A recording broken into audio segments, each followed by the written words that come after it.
আমাকে ইনভাইট করেছিলেন যে ঠিক আছে আপনার তো ক্লাব করছি, আপনি তো ফ্রি আছেন, আপনি আছেন। আমি রোটারি ক্লাব আপনার মেম্বার ছিলাম। আমি 2-3 বছর আগে ওখান থেকে আমি রিজাইন দিয়েছিলাম যে কার্যক্রম মানে অনুকূল না হওয়ার জন্য। তো যাই হোক, ওনাদের দাওয়াত আমি অ্যাকসেপ্ট করেছিলাম এবং আমাকে সেক্রেটারি হিসাবে দায়িত্ব দেওয়া হয়েছিল এবং সেই দায়িত্বটা আমি গ্রহণ করেছিলাম। সেই 2023 সালের 12ই মেতে প্রথম অর্গানাইজিং মিটিং হয়। আমাদের এই ক্লাবটা চার্টার পায় জুন মাসের 20 তারিখে 2023 আমাদের এই ক্লাবের স্পন্সরিং ক্লাব ছিল মেট্রোপলিটন রাজশাহী ক্লাব।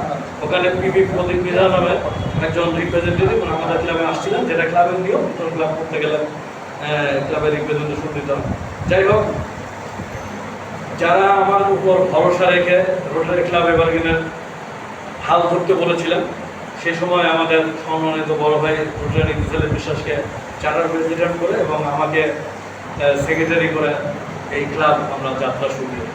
দীর্ঘ 2 বছর আমরা আমাদের এই রোটারি ক্লাব এভারগ্রিনকে আমরা যে সুন্দরভাবে আপনাদের প্রত্যেকটা সদস্যের সহযোগিতায় এবং আন্তরিকতায়, আমি প্রথমে সেক্রেটারি ছিলাম, তখন যে কাজগুলো করেছি আপনারা আন্তরিকতার জন্য কাজগুলো আমি সুন্দরভাবে করতে পেরেছি।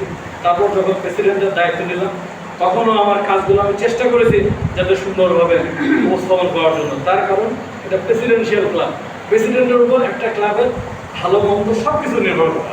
প্রেসিডেন্ট সময় মতো আসবে, প্রেসিডেন্ট এজেন্ডা দেবে, প্রেসিডেন্ট ক্লাবের ভেতরে যাতে প্রত্যেকটা মেম্বারের মনোযোগ থাকে, সেই মনোনিবেশ করার জন্য ক্লাবের ভিতর হাসি, আনন্দ, গান, কবিতা আবৃত্তি সব কিছু থাকতে হবে, যাতে ক্লাবটা সুন্দরভাবে উপস্থাপন এবং পরিচালনা হতে পারে।